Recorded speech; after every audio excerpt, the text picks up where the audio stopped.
Donc, bonjour à tous et à toutes. Nous allons donc commencer cette table ronde ce matin. Tout le monde a eu le temps de scanner le QR code?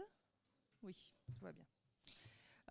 Donc je me présente, je suis Déborah Lejuste, donc je suis docteur en sciences de gestion. J'ai réalisé une thèse à l'Université de Limoges sur la transformation numérique des TPE-PME et sur ses effets sur les dynamiques territoriales. Donc ce qui m'intéresse particulièrement, c'est donc la manière dont le numérique peut transformer les modèles d'affaires, les processus d'innovation et en somme créer du lien en fait entre savoir théorique et usage pratique pour générer de la valeur dans toutes les organisations d'un territoire.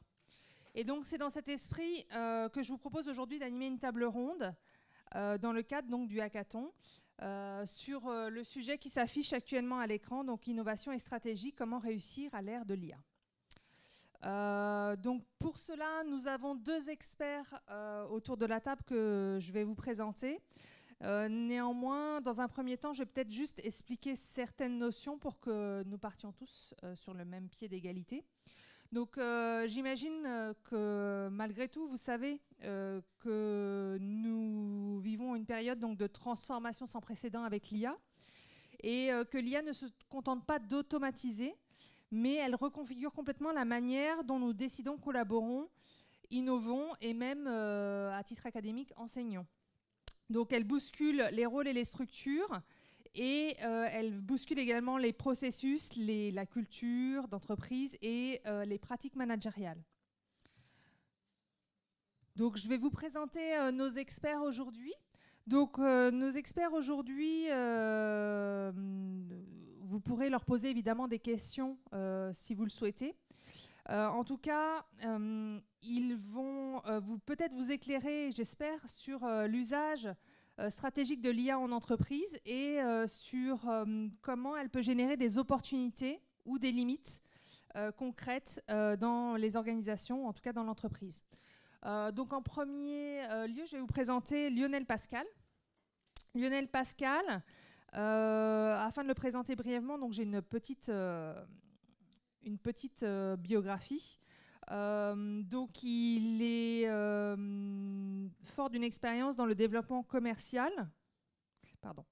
Et le management, il pilote depuis 2004 des projets majeurs en infrastructure énergétique, donc chez IDEX Énergie.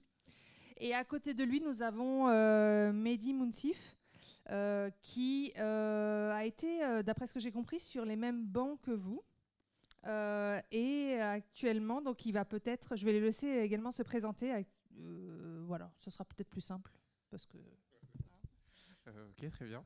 Bonjour à tous, moi je suis Mehdi Mounsif, effectivement j'ai été assis longtemps sur ces bancs mais c'était en génie civil, donc on fait tous des erreurs mais ça se rattrape.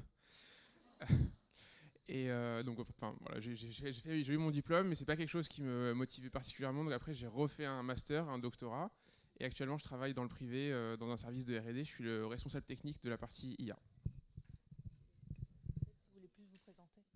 Oui, ben déjà bonjour à tous. J'espère que vous n'avez pas fait trop la fête hier déjà. Ah, mais je vois quelques yeux. Voilà. Non, je m'appelle donc Lionel Pascal. Alors moi, je suis comme lui, c'est-à-dire que moi j'ai fait un diplôme ici en électromagnétisme, voilà, où j'ai commencé dans le spatial. Et puis j'ai décidé de rentrer dans mon pays et finalement j'ai mal tourné. Je fais la direction du développement sur les infrastructures énergétiques pour essayer d'être le super-héros de la décarbonation et essayer de sauver la planète. Voilà, en toute modestie. Alors, on va passer dans le vif du sujet de cette table ronde. Donc, pour commencer, j'aimerais que nos deux experts nous partagent leur vision. Globalement, quand vous vous êtes lancé, quelles étaient votre relation avec l'IA ?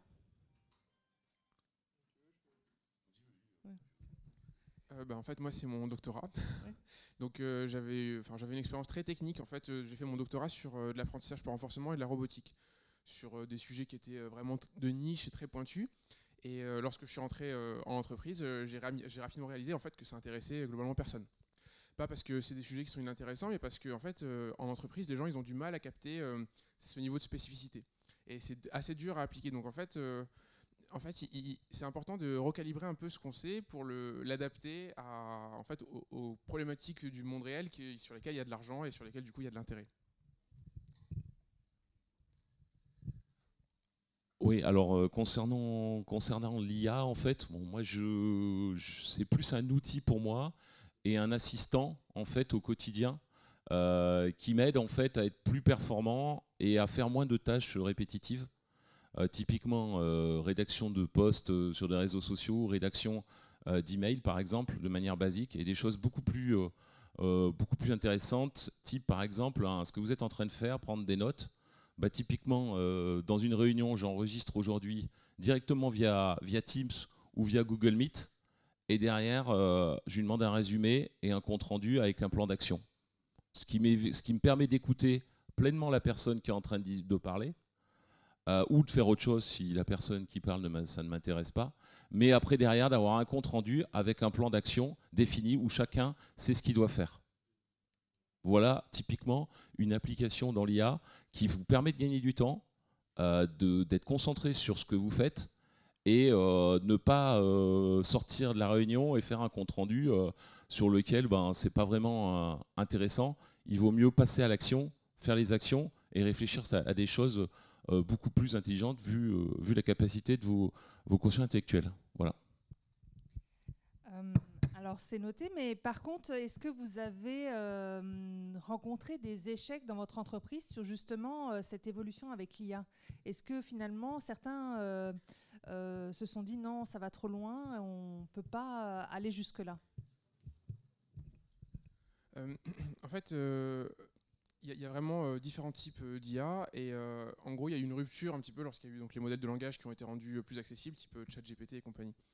Et en fait, ce que moi je vois, c'est qu'il y a un vrai... Enfin, les entreprises ont beaucoup de mal à comprendre où est-ce qu'il y avait de la valeur sur de l'IA. C'est sûr qu'on peut l'utiliser pour des tâches qui ont été citées, par exemple faire ses mails, ainsi de suite, mais en fait, à grande échelle, à mon sens, c'est pas là qu'il y a de la valeur. Il y a de la valeur sur la gestion de l'ambiguïté. Enfin, en fait, là où il y a de la valeur, c'est quand les humains, en fait, ils reçoivent des problématiques du monde réel qui sont complexes, qui sont bruitées, on nous tend rarement les problèmes comme on les a sur un examen, en fait. Dans l'examen, le problème, il est bien défini, bien délimité, on a un cadre qui est très clair.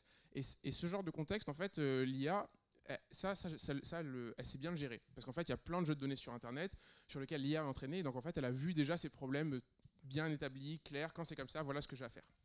En fait, l'enjeu, c'est que dans le monde réel, les problèmes, ils sont pas comme ça. Les problèmes, ils sont pas définis comme ça. Et du coup, il y a une vraie capacité, il y a une vraie valeur à être capable en fait, de récupérer une situation qui est pas claire et dire c'est comme ça que je veux résoudre le problème. Et en fait, les entreprises, elles sont un peu emportées par ce narratif des agents. On va avoir toute une digital workforce à qui on va donner des tâches et qui vont travailler tout seuls et ensuite ils vont se discuter entre eux et machin et compagnie. Ça, c'est une gageure. Pour moi, c'est extrêmement dangereux en fait parce qu'il n'y a aucun contrôle sur ce qui est fait derrière. Et je le sais parce que j'utilise ces outils en fait tous les jours et en fait je les écris moi-même.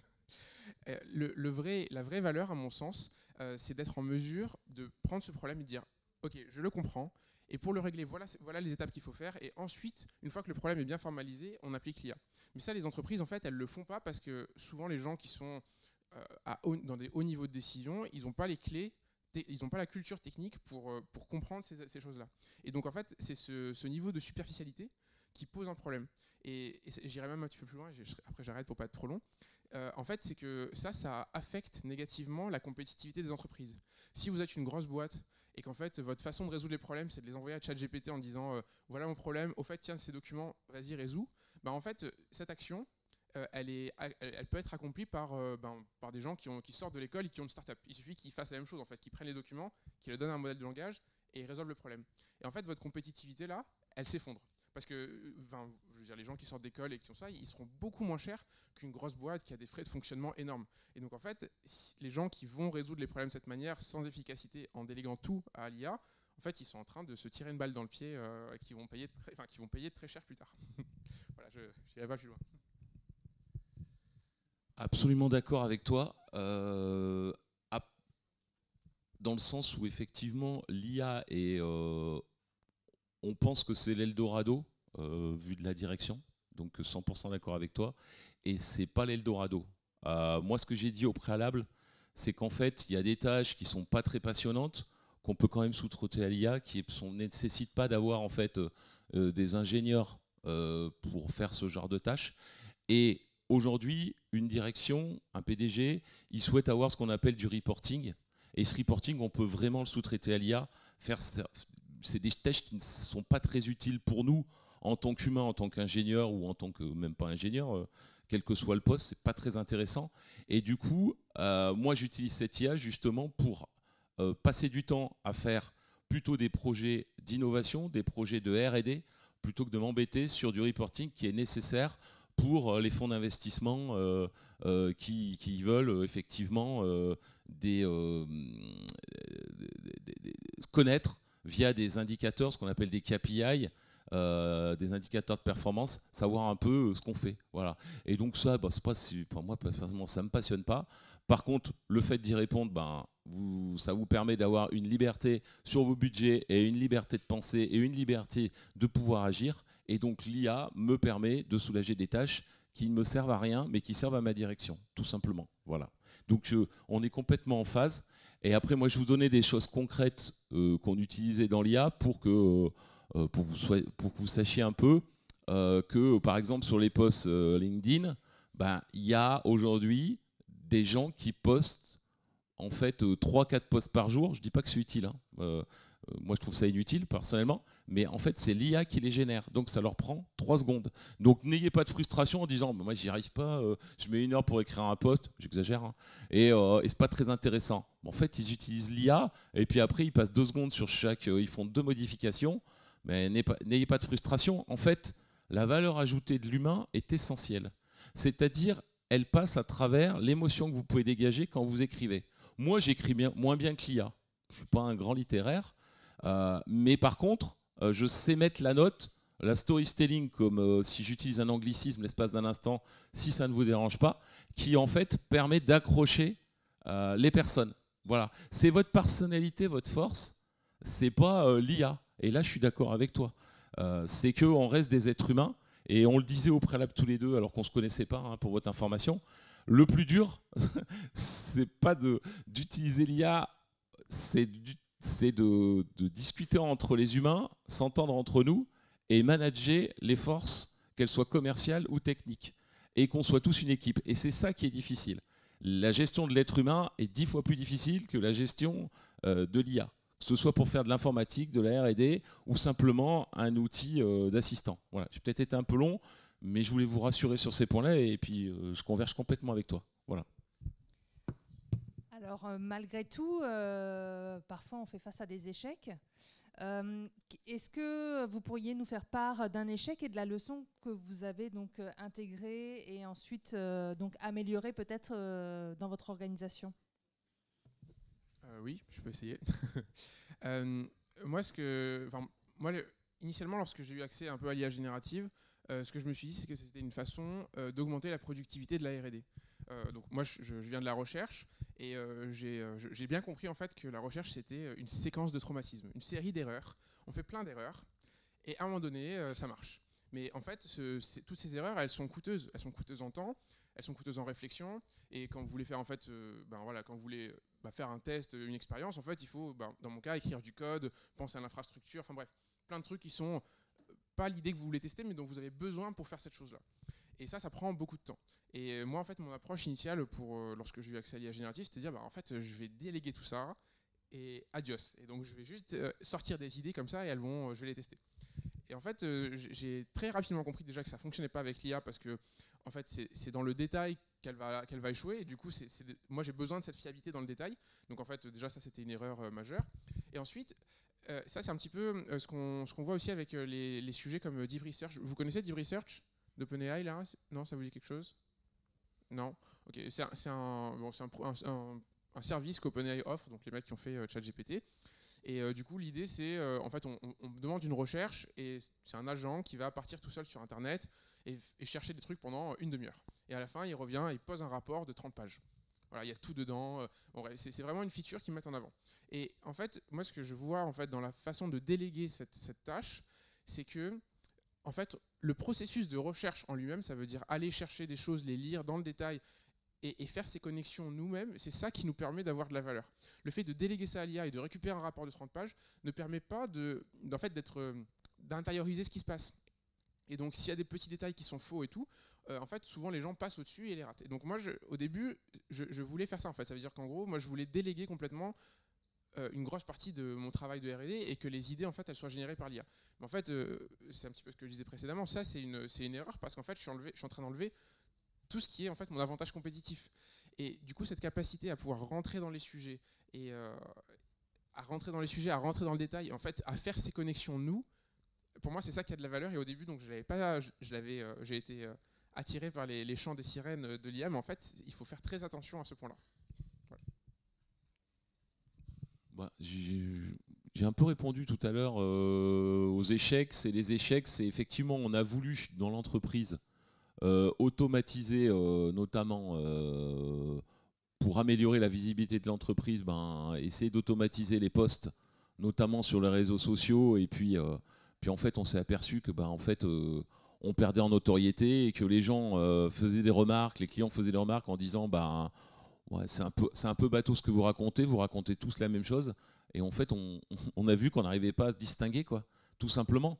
Et donc, on a perdu notre humanité.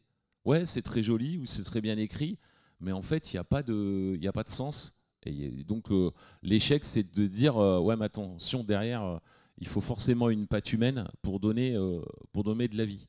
Voilà, tout simplement. C'est ça l'échec. Voilà. Après, j'ai une anecdote quand même sur l'IA.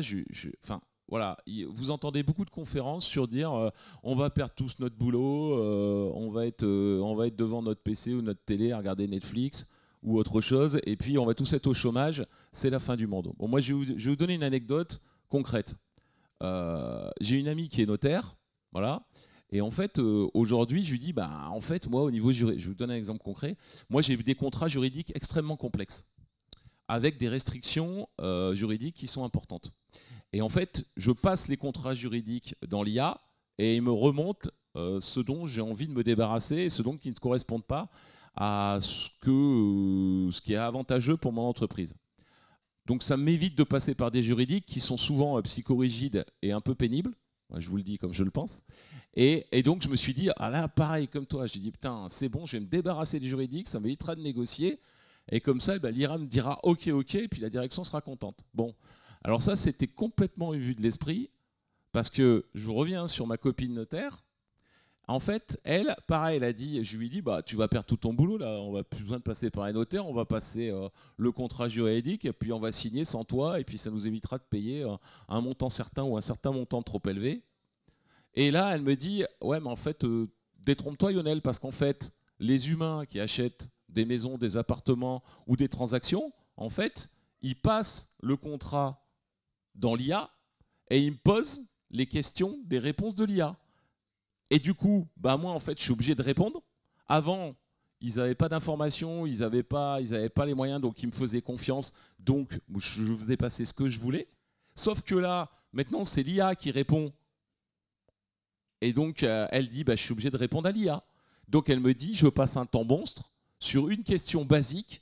L'autre jour, j'ai un particulier qui m'a posé des questions parce qu'il a fait un copier-coller dans son mail de l'IA, sauf qu'elle a un droit de réponse. Elle a passé 3 heures pour répondre et expliquer qu'à la personne, effectivement, qu'elle ne correspondait pas parfaitement au droit français parce que l'IA faisait quelques petites erreurs et que malheureusement, dans la vraie vie, ça ne se passait pas comme ça. Et donc, elle me dit, je suis en train de recruter un clerc de notaire ou une clerc de notaire pour m'assister. Donc, ça a créé un boulot à cause de l'IA, parce que les gens sont devenus autodépendants de l'IA et en fait sont devenus, on va dire, j'aime pas le terme, je m'excuse par avance, plus intelligents. Et puis moi, ce que je voulais vous dire aussi sur l'IA, c'est que moi aujourd'hui, en fait, j'ai fait, grâce à l'utilisation de l'IA, je me pose beaucoup plus de questions parce qu'il m'apporte beaucoup plus de réflexion. Et du coup, quelque part, je suis devenu Lionel 2.0, voilà, pour la formule. Voilà, je vous laisse. Peut-être été un peu long, excuse-moi. Non, mais la transition est toute trouvée par rapport à la stratégie justement d'entreprise. Donc, quels sont les processus que malgré tout vous avez automatisés et qui vous permet de gagner en agilité ou en tout cas de ne pas en perdre? Euh, En fait, je pense qu'il y a toujours un compromis. Ça veut dire qu'une fois qu'on accepte d'automatiser quelque chose, en fait, on lâche la main dessus. Donc, ça peut être une compétence qu'on avait et qu'on juge moins pertinente. En fait, on n'a pas une bande passante infinie. Et par conséquent, dès qu'on va dire bon, bah, ça, je m'en occupe plus, en fait, on fait une croix dessus. Donc, on va peut-être oublier ce qu'on a fait sur ce point-là. Et le reste de la question, c'était, pardon C'était comment ne pas perdre cette agilité.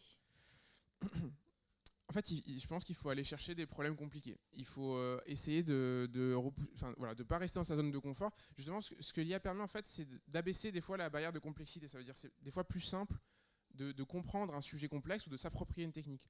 Mais voilà, donc en fait, il faut vraiment, je pense, aller chercher des problématiques complexes et pas penser que le monde est statique et qu'en fait, on a un job qui va jamais bouger, que c'est comme ça qu'il faut le régler.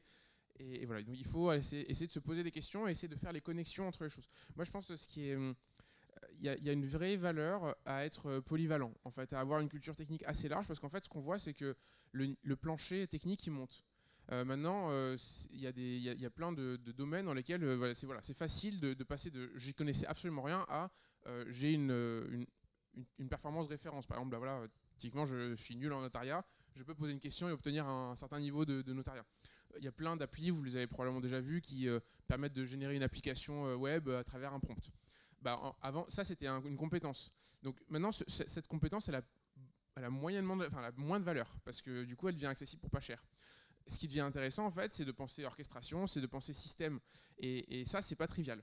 Donc moi, je pense qu'il faut essayer vraiment pour gagner en agilité et rester pertinent, en fait, il faut essayer d'avoir une culture technique large et d'être capable de faire des connexions entre les sujets et de penser global.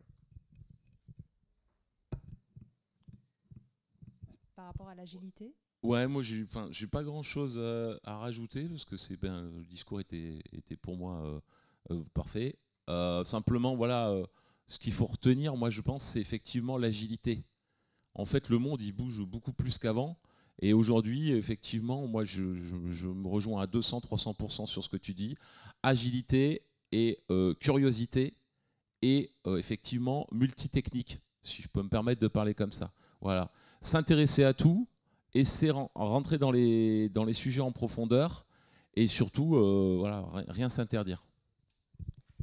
Et est-ce que vous avez un exemple de processus dans lequel vous avez introduit de l'IA et est-ce que cette IA a bouleversé ce processus ou est-ce que finalement vous avez réussi à l'améliorer complètement avec l'IA?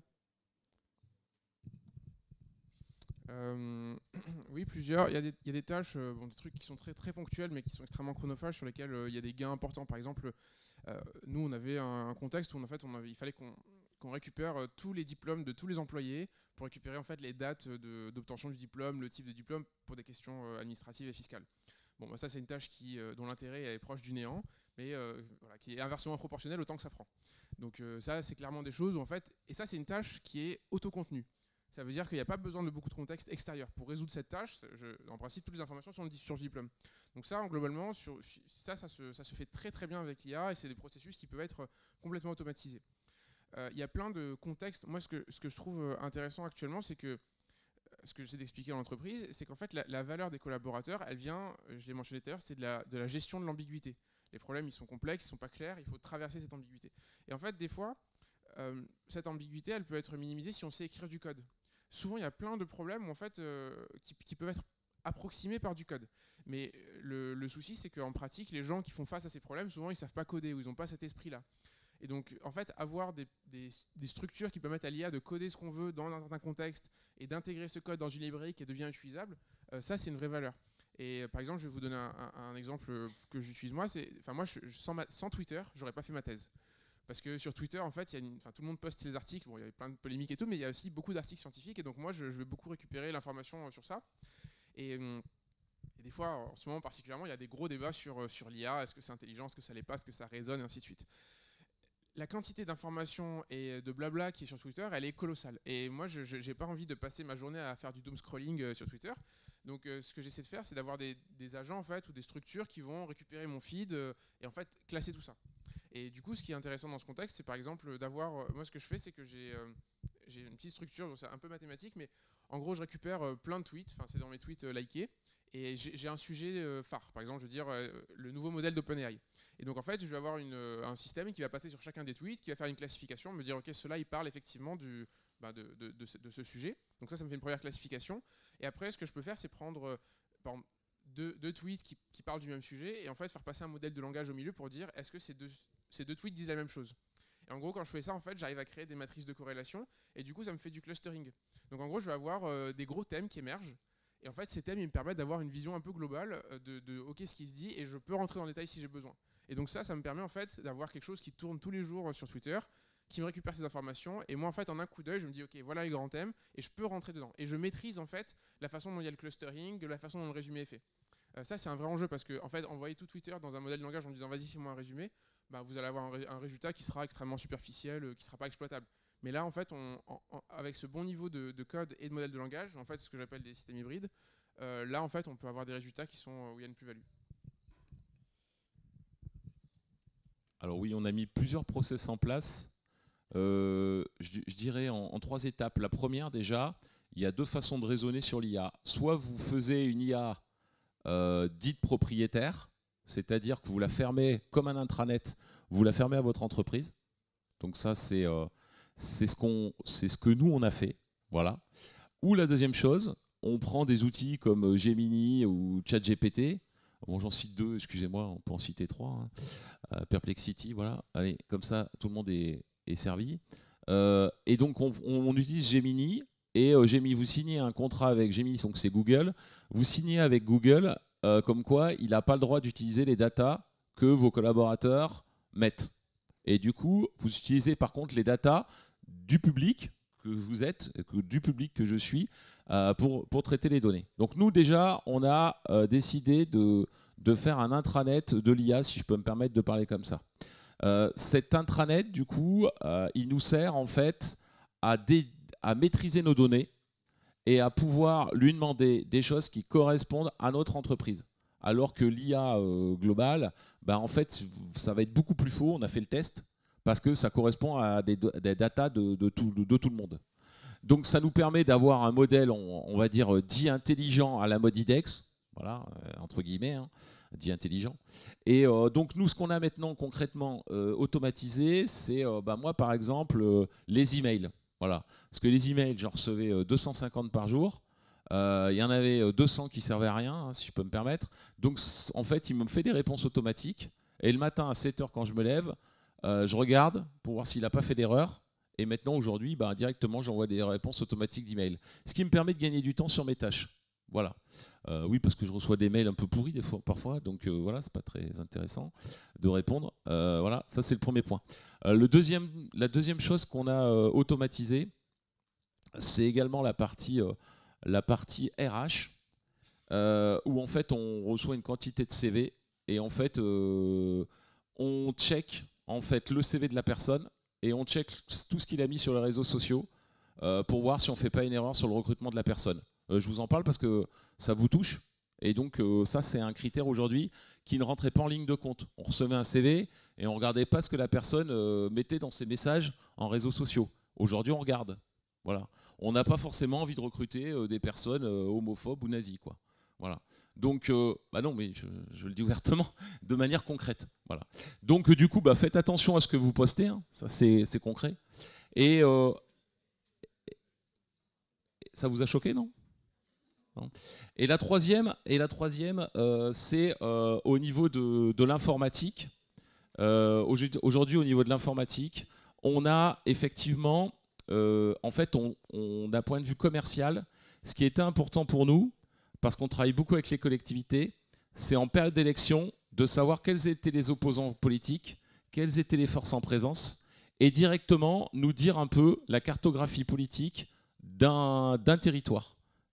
Là, avant, quand vous le faisiez, vous aviez quelqu'un au marketing opérationnel, il mettait une journée pour le faire. Là, en fait, il trust toute la presse. On paye ce service. Hein. On paye, si c'est dans le Dauphiné, on paye des droits au Dauphiné. Si c'est dans le Parisien, on paye des droits au Dauphiné. Et moi, tous les matins, je reçois je lui dis voilà, merci de me dire sur le Puy-de-Dôme qu'est-ce qui va se passer à Métropole de Clermont, enfin sa vision, hein, qu'est-ce qui va se passer à la mairie d'Aurillac, qu'est-ce qui va se passer à Issoire, quels sont les concurrents, et j'ai une fiche de toutes les personnes. Et ce qui me permet, quand je vais en rendez-vous, de connaître toute l'historique de la personne. Avant, je ne faisais pas cette recherche. Et donc, ça me permet d'avoir une valeur ajoutée en clientèle, connaître tous les projets pour la personne, ça je m'en fous un peu, mais tous les projets qui ont été faits sur cette commune, et donc d'être beaucoup plus professionnel dans ma démarche et m'intéresser au territoire dans lequel je suis. Voilà. Et c'est pareil pour un industriel. Savoir ce qu'il a monté comme projet, savoir ce qu'il fabrique, savoir si c'est un groupe mondial, quel est son chiffre d'affaires, et ça, je le demande à l'IA, bien sûr à une IA intelligente, pas Gemini, hein, une IA qui a été construite par l'informatique avec des vrais data journalistiques et des data mesurés, quantifiés et vérifiés par des gens qui savent faire. Et donc, ça me simplifie la vie et je deviens plus professionnel. Voilà les process.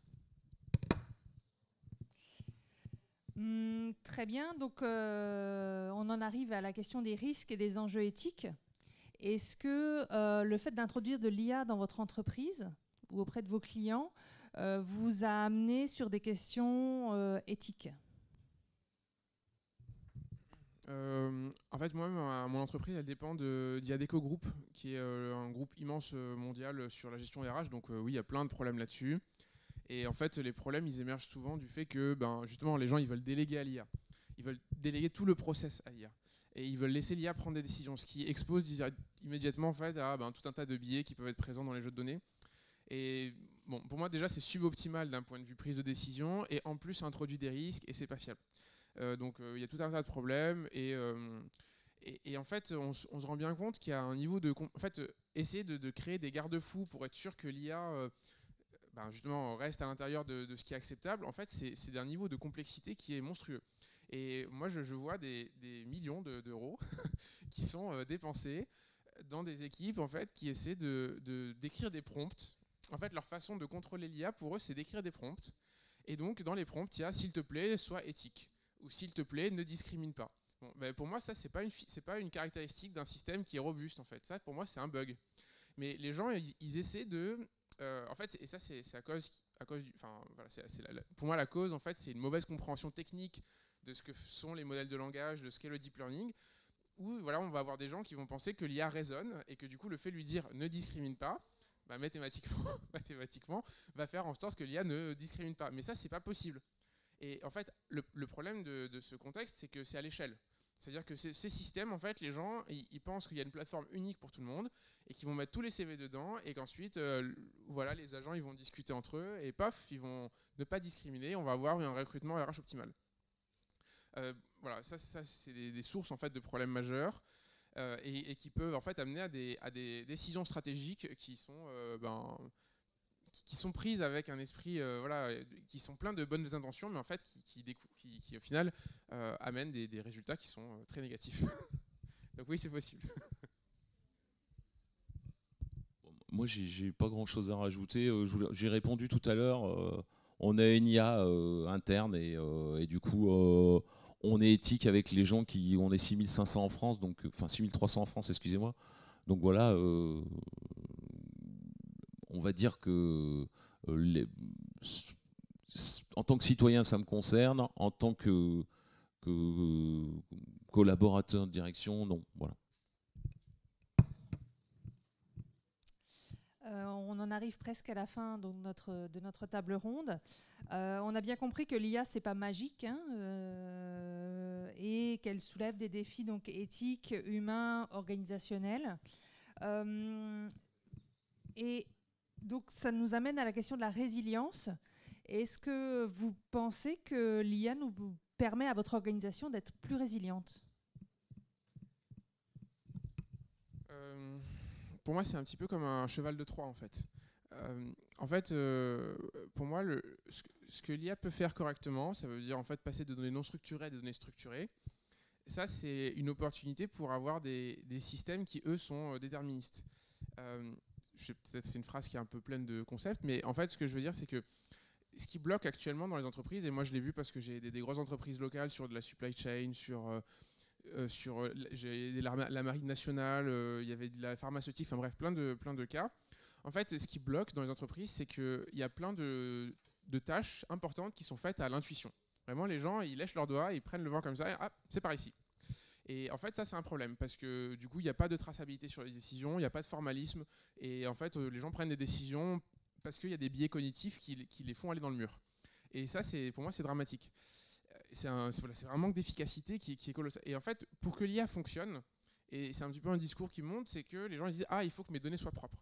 Et donc, peut-être que l'opportunité, et voilà pour reprendre la question, en fait, c'est que l'IA va permettre en fait, de faire prendre conscience aux gens qu'il faut structurer leur système et qu'il faut structurer leurs données. Et à partir de là, on peut mettre en place des process qui, eux, sont déterministes. Ça veut dire, quand on va prendre une décision, en fait, ça se trouve, le processus de décision, c'est un processus d'optimisation qui peut être écrit avec du code et qui est clair, et qui est transparent, et qui est déterministe, et qui est efficace. Et ça va augmenter en fait la performance d'entreprise, ça va augmenter leur résilience, parce que du coup, les décisions seront prises de manière claire et éclairée. Plutôt que, et voilà. Mais par contre, s'attendre à ce que l'IA par elle-même augmente la résilience d'entreprise, ça par contre, ça me fait doucement rigoler.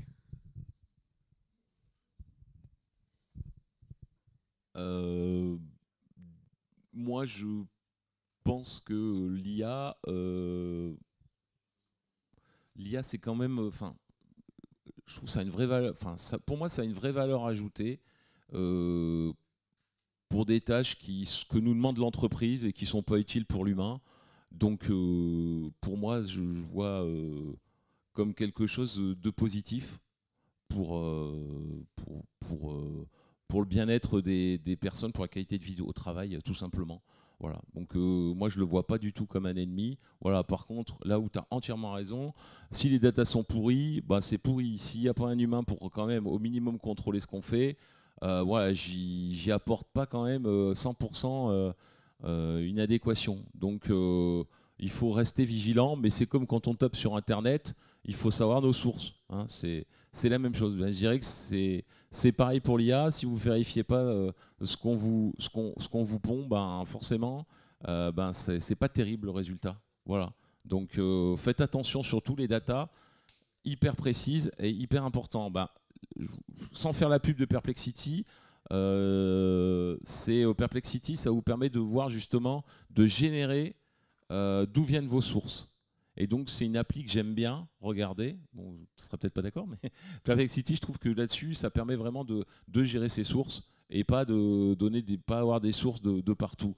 Pour moi, c'est important. Moi, j'attache de l'importance à la valeur scientifique des papiers, à la valeur journalistique des gens qui travaillent, enfin des professionnels. Et bon, voilà, le commun du mortel que je suis, je sais pas, qui n'a pas fait d'études, par exemple, de droit, bah, j'y attache pas beaucoup d'importance, ça m'intéresse pas forcément mon avis sur le droit, quoi. Enfin, je suis un peu dur avec moi-même, hein, mais en tout cas, je fais appel à des professionnels. Quand vous avez un problème juridique, vous faites appel à un avocat, hein. Enfin, vous faites pas appel à un ami, quoi, même si, voilà. Donc, bah, l'IA, c'est pareil. Faites gaffe aux sources, voilà. Juste peut-être un point aussi. En fait, on le voit, et c'est même des fois des sujets assez globalement discutés. Il y a souvent une perte de compétences dans les entreprises. Ça veut dire que vous avez souvent une force de travail, des employés qui vont quitter l'entreprise. Et souvent, leurs compétences se perdent. Et ça a failli être un gros problème dans le milieu de la défense, parce que du coup, les gens atteignent la retraite, ils partent. Bon, bah, vu qu'il n'y avait pas de guerre, on laisse partir ses compétences, et ensuite, du coup, on n'a plus ses compétences, et lorsqu'on en a besoin, ça pose un problème. Il y a la même chose dans le nucléaire. Il y a un vrai enjeu aussi sur, donc ça rejoint un petit peu ce que je disais sur la structuration des connaissances. Moi, je travaille beaucoup avec des graphes de connaissances. Donc en fait, c'est une façon de lier, ça peut être n'importe quoi, hein, des processus, des façons de travailler, une réflexion. En fait, moi, j'appelle ça des trajectoires cognitives. Donc en fait, comment est-ce que je résous un problème ? Ça, si vous le rentrez in silico, avant c'était très dur à manipuler parce que c'est très dur à manipuler avec du code, ce genre de choses. C'est pas clair, c'est généralement peu structuré. Ça, c'est une vraie opportunité en fait d'utiliser l'IA parce que du coup, l'IA, elle peut gérer ces petits graphes de savoir en fait. Et ça vous permet en fait de cristalliser vos connaissances. Ça veut dire votre entreprise, elle peut rentrer dans le dur et dans quelque chose qui sera préservé, votre façon de régler des problèmes. Et du coup, cette façon de régler les problèmes, du coup, elle sera transparente, elle sera lisible, elle sera explicite. Et donc, vous pouvez la prendre, la réutiliser. Et il y a un vrai enjeu de transfert des compétences. Moi, c'est ce que j'essaie d'expliquer en entreprise. En fait, je leur dis, regardez, l'IA pour l'individu et l'IA pour la boîte, c'est pas la même chose. Quand je pense en termes global, moi ma boîte elle est mondiale. En fait, on peut avoir des fois un expert, quelqu'un qui est trop fort sur un sujet, mais ce gars il est dans une seule ville et il travaille 8 heures par jour. Des fois, on va avoir besoin de ces compétences à plein de niveaux en fait. Mais du coup, ces compétences, elles sont dures à exploiter. Mais si je les rentre en fait dans une structure qui du coup est manipulable par l'IA, typiquement un graphe de connaissances, alors en fait, je peux avoir un expert qui génère quelque chose et qui fait bénéficier ça à toute la boîte. Et donc là, vous avez une façon de soulever le plancher technique d'une manière en fait qui en principe coûte extrêmement cher parce que sinon, il aurait fallu engager un expert par problème. Et ça, c'est généralement les entreprises elles font une croix dessus, elles disent bon bah allez, on fait une approximation. Fais comme tu le sens Dédé, ça part. Mais en fait, ça, c'est suboptimal. Et donc, cette capacité à structurer les connaissances, à intégrer du formalisme, c'est une vraie chance pour l'entreprise, justement, pour augmenter la résilience, parce que si les gens partent, on conserve les capacités. Et je rajouterais que cette gestion de la connaissance, elle est fondamentale. Et il existe des outils assez simples pour lier la connaissance, notamment nous, dans la startup dans laquelle je travaillais, on avait utilisé Airtable pour lier les différentes tables et pour lier des concepts et pour créer ce qu'on appelle donc une ontologie par système, par secteur d'activité. Donc voilà, je vous invite à regarder Airtable, c'est en open source. Néanmoins, donc on arrive à la fin de notre table ronde. Donc un petit mot de conclusion, on a compris que l'IA ne remplacerait pas l'humain, que l'humain restait quand même, devait rester maître à bord. Et simplement, elle redistribue les cartes et donc à nous, à vous, d'en faire un levier collectif, éthique et durable. Si vous aviez un conseil à donner aux jeunes étudiants, notamment dans le cadre du hackathon, qu'est-ce que vous leur diriez ? À mon avis, ce qui est important, c'est d'aller sur les trucs durs. Aller sur les sujets qui sont difficiles, aller là où il y a de l'ambiguïté. C'est là qu'il y a une valeur, c'est là que en fait, l'IA ne sera pas pertinente. Ce sera quelque chose qui pourra vous soulever, vous pourrez aller plus loin avec, mais si vous allez sur des sujets où il y a beaucoup de données qui sont classiques, là, ça va être le rouleau compresseur. Et il y a plein de startups qui se font en fait, vaporiser régulièrement à chaque fois qu'OpenAI sort une nouvelle feature. Il y a beaucoup de gens qui construisent sur les modèles de langage en rajoutant juste quelque chose qui serait de l'ordre du prompt ou un petit script au-dessus. Et en fait, à chaque fois, tous les 6 mois, OpenAI, ils arrivent et ils les détruisent. Et en fait, ça va faire mal. Et je pense qu'il y a plein de couches de la société qui vont être impactées par ça. Par contre, les gens qui vont sur les sujets où il y a de l'ambiguïté, où il y a des problèmes de fond, et où il y a en fait une science dure, quoi. Vraiment, ce qui est très important. Pour moi, ce que je vois, c'est vraiment les sciences dures. Moi, actuellement, j'ai mon doctorat, mais je passe moins de temps à faire de l'IA qu'à faire en fait des réflexions autour du bayésien, de la modélisation de systèmes, ce genre de choses, parce que c'est ça qui est difficile pour l'IA, et c'est là où il y a une vraie intention humaine. Et du coup, ça sera, je pense, des compétences qui resteront valorables, et donc je me protège comme ça. Voilà, donc science dure, l'ambiguïté, et voilà. Alors moi, durable, je ne sais pas si l'IA c'est durable au vu de la conso énergétique. Et comme je suis là-dedans, excusez-moi, c'est pas forcément très durable en termes environnemental. Bon, ça c'était la remarque, et c'est le psychorigide qui parle sur l'énergie. Cependant, maintenant je vais répondre à la question. Moi je pense que, alors déjà 300% d'accord avec toi, je pense qu'il faut aller sur de l'ingénierie informatique ou de la R&D haut de gamme. Et puis après, on peut aller sur de la science humaine. Parce que l'humain, avant qu'il soit piloté par l'IA, je pense que je serais mort, ça c'est sûr. Mais je pense qu'il y a vraiment du travail sur l'humain. Et tout à l'heure, je rebondis sur la question d'avant où on parlait effectivement d'outils qui... Effectivement, il y a de plus en plus de turnover dans les entreprises. Et moi, je trouve ça très très bien. Et j'aime cette génération et ces générations-là, même si je n'aime pas parler du terme de génération, j'aime cette génération qui va voir d'autres choses, qui va découvrir d'autres entreprises, qui va découvrir d'autres univers. Ça, c'est votre force. Voilà. C'est une force qu'avaient pas forcément mes parents. Moi, c'est une force que j'ai eue parce que j'ai fait plusieurs postes dans ma vie. Et donc, et ça, c'est très très positif, à la fois pour s'élever humainement et à la fois pour son cerveau et apprendre différentes choses et s'adapter dans le mode dans lequel on est. Et c'est un monde qui change tous les jours et donc il va falloir s'adapter.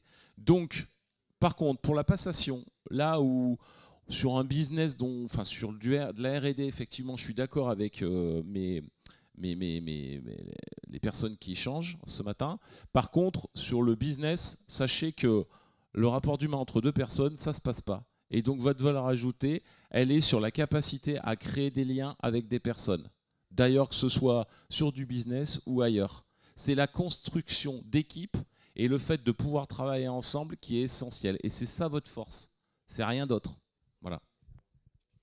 Je rajoutais simplement que le QR code qu'il y a d'affiché sur le tableau, c'est un PowerPoint que vous nous proposez.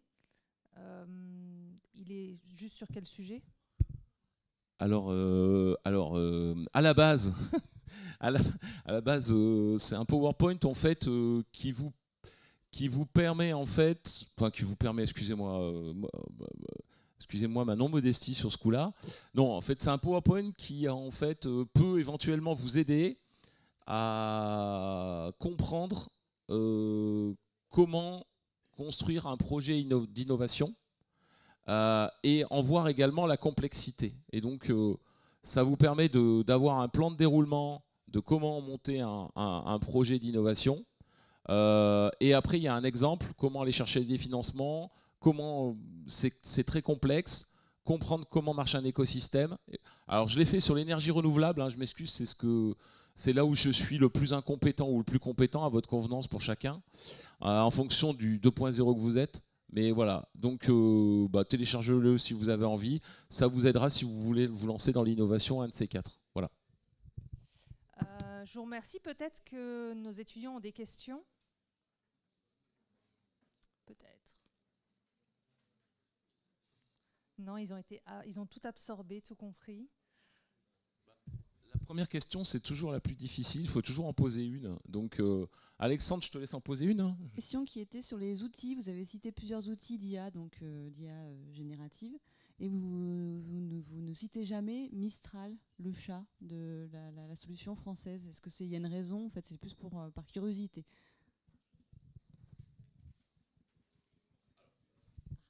Alors, Mistral, je ne le cite pas.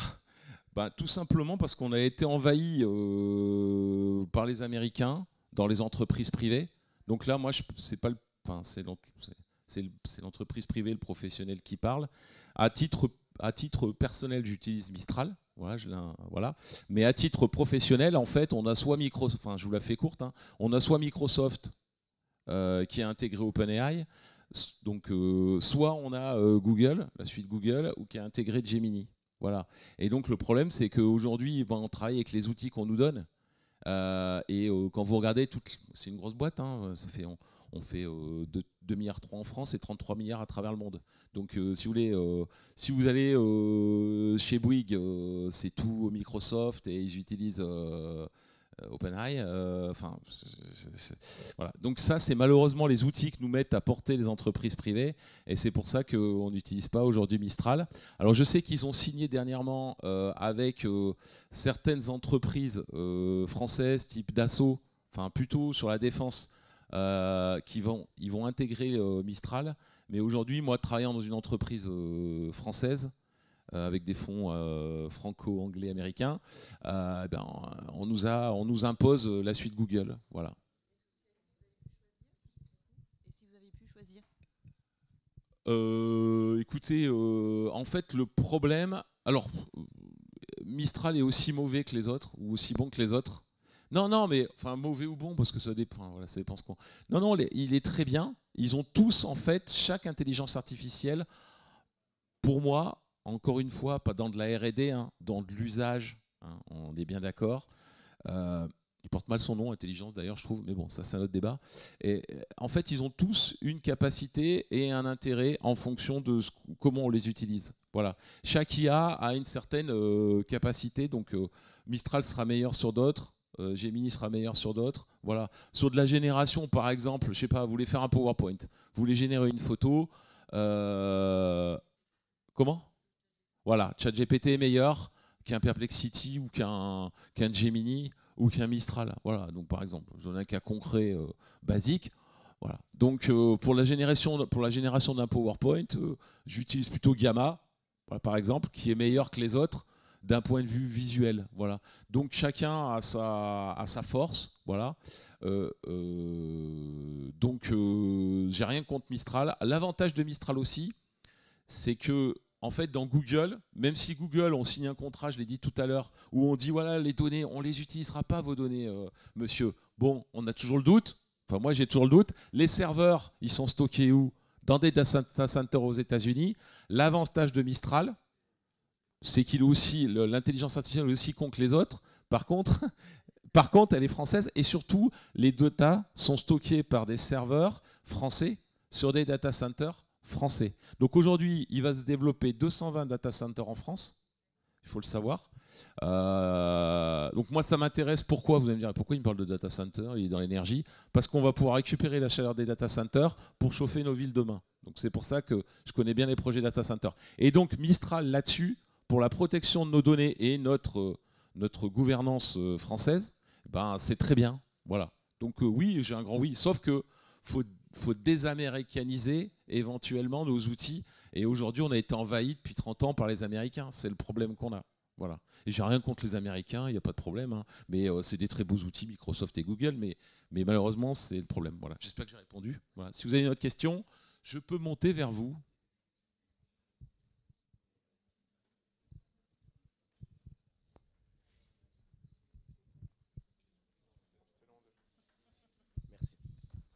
Monsieur Mounsif, c'est ça? Excusez-moi, le nom de famille, si je l'ai écorché. Oui, j'avais une question pour vous parce que vous aviez eu cette réflexion par rapport à l'utilisation de l'IA pour donc le problème, le dégrossir quand il est complexe, mettre l'humain et après déléguer les tâches plus détail.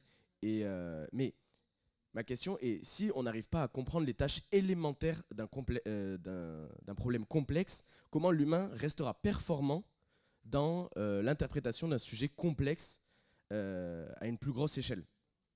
Parce qu'on aura une perte de compétences dans le basique. Et vous le soulignez bien, avec une perte de compétences par les anciens, enfin, ou du moins les personnes qui, avec cette perte de savoir qui est essentielle et qui n'est pas encore dans des bases de données accessibles à l'IA.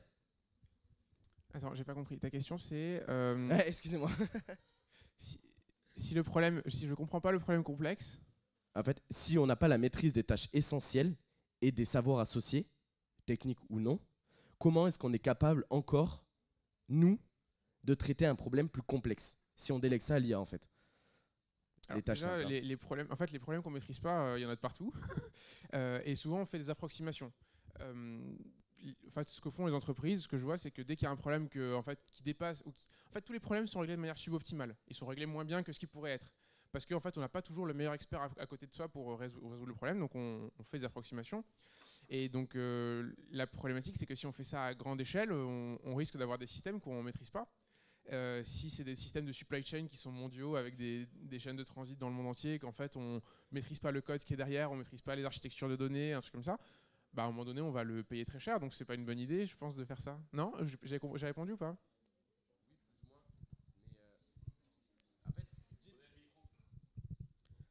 Vous dites de déléguer ces tâches à l'IA dans le détail ou les tâches plus basiques. Mais c'est la basicité des tâches qui nous permet d'acquérir une certaine compétence pour traiter des problèmes plus complexes. Oui, bien sûr. En fait, c'est pas... Comment dire, moi, quand on me donne un problème du monde réel, en fait, la première fois, ce que je fais, c'est que je le résous moi-même. Je résous ce problème une fois. Une fois que je le résous, en fait, j'ai comme une ligne. En fait, je me dis, OK, pour ce cas-là, si je trace cette ligne, j'arrive à la solution. Et en fait, ce que j'arrive à faire avec l'IA après, c'est dire, en fait, je peux élargir un peu cette ligne parce que du coup, l'IA, elle me donne un peu plus de flexibilité. Mais en gros, la base, en fait, il faut que moi, je fasse un effort à un moment donné pour résoudre ce problème. Et après, l'enjeu, et là où on peut passer sur des éléments à l'échelle, c'est d'être en mesure de trouver les similarités de structure entre ce problème et plein d'autres problèmes. Par exemple, en entreprise, il y a beaucoup de gens qui pensent que la génération de rapports, c'est un seul truc. En fait, que le problème de génération de rapports pour EDF dans les centrales nucléaires, c'est le même que pour Naval, pour les sous-marins, c'est le même que pour la protection environnementale. En fait, ça n'a rien à voir. Et l'enjeu, c'est d'arriver à trouver les similarités entre les tâches, parce qu'au final, une tâche complexe, bah, vous l'avez dit, c'est une décomposition en sous-tâches. Bah, en fait, si j'arrive à trouver, si j'ai des briques de base et que j'arrive à trouver des similarités entre les tâches, bah, en fait, là, je vais pouvoir ramener ces connaissances et du coup monter vers le plus gros problème. Ça va ? Très bien, merci. Et également, je rajouterais juste une notion. Ce que permet l'IA, c'est uniquement de traiter des données structurées. Et aussi, la plus-value va se trouver dans la structuration de données complètement tacites dans ces tâches. Le verbatim des personnes, lorsqu'elles vont expliquer comment elles réalisent une tâche. Et le comment, en fait, le but, ce sera de le structurer pour le faire traiter par l'IA et pour qu'elle puisse trouver des similitudes entre ces différentes tâches.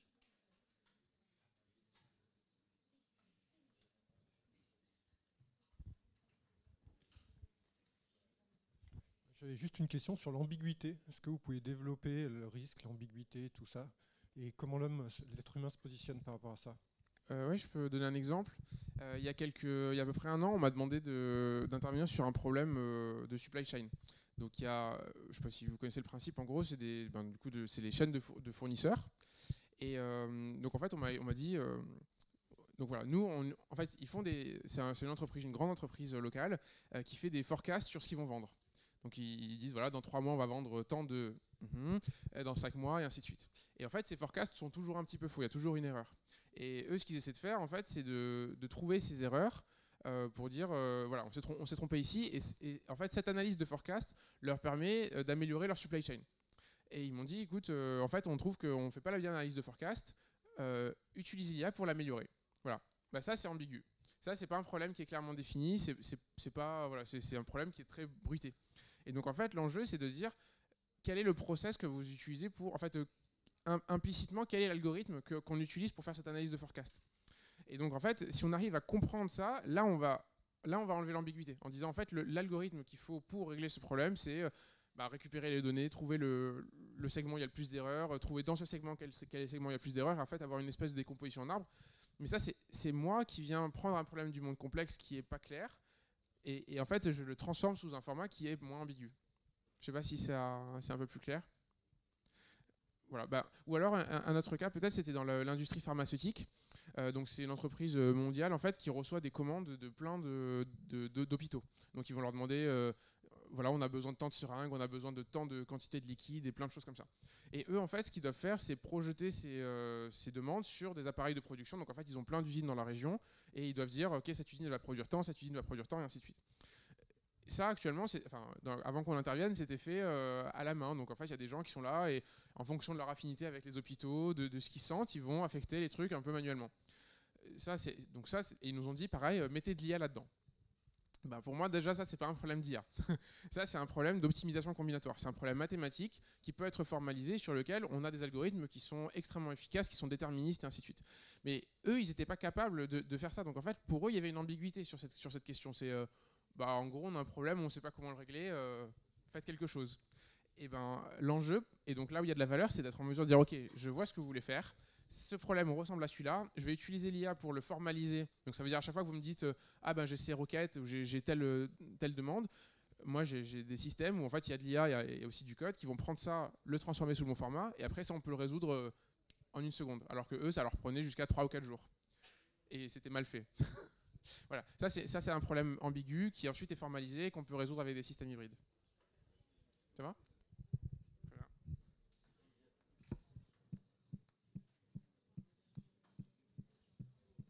Je pense qu'on a fait le tour des questions. On a hâte de venir vous voir dans vos salles respectives.